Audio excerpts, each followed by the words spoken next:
Hi, it's Nicole from Cricut. In this video, I'll explain how to upload handwriting from a handwritten card into Design Space. Stick around for part 2 of this series, where I'll show you how I used my uploaded image to make this sweet iron-on project. As we work our way through, you'll get some tips and tricks that will allow you to complete this sentimental project, even if you're a beginner to Cricut. First, let's go over 2 examples. This card has multiple colors in the background. Because of this, you'd probably need to trace it onto solid white paper for the cleanest upload results. This birthday card from my grandmother would be perfect to photograph as is. It has a white background and the ink is solid black. This means it will be easier to upload the content into Design Space. Let's use this for our project today. You'll need a digital photo of your image. The camera on your phone should work just fine. Make sure you have good lighting to avoid shadows and capture the image as straight on and in focus as possible. Take a few photos and pick the best one to crop and brighten using the editing features on your phone. I usually email the cropped image to myself and download it onto my laptop.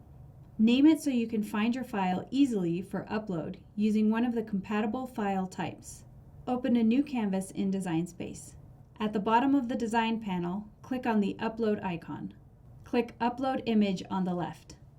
That will take us to this screen, where we can drag and drop or browse for our file.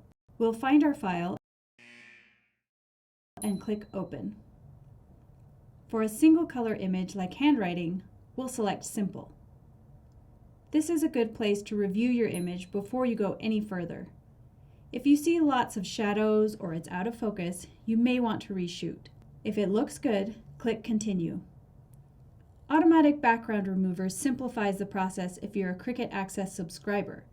But for this video, we're going to just use the manual tools. Let's crop our image first so we have less to clean up. Click and hold the crop tool while dragging across the focal part of your image. You may need to zoom out or scroll down to see the entire image. If you don't like the crop, just click the back arrow and try again. We'll use the Select tool next. Click the Edit tool, scroll down, then click the Select tool on the far left. Choose More Options to reduce the colors to 2, so our image is just black and white.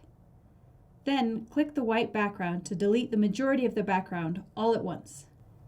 Next, we'll select the larger interior background areas, like the spaces inside the letters. Click the Preview Cut Image button often to check for speckles or rough edges. For these speckled areas, I'll use the Erase tool, which has an adjustable size.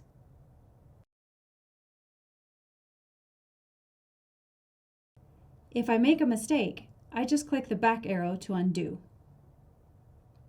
Here's a tip. Use multiple clicks instead of holding the erase function down, so if you do make a mistake, you can fix it quickly.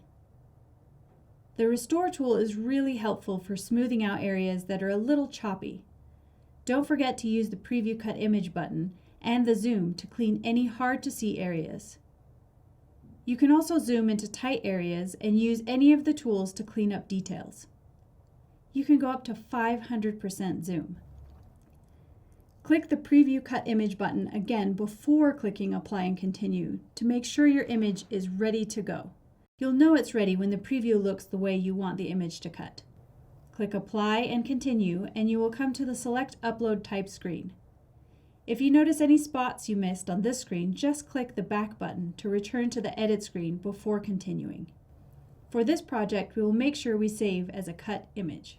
Name and tag your image so you can find it later. Now click Upload, and it will bring you back to the main upload screen, where you can see your image in recent uploads. Now you have a truly unique and personal image saved to use for all kinds of projects and gifts.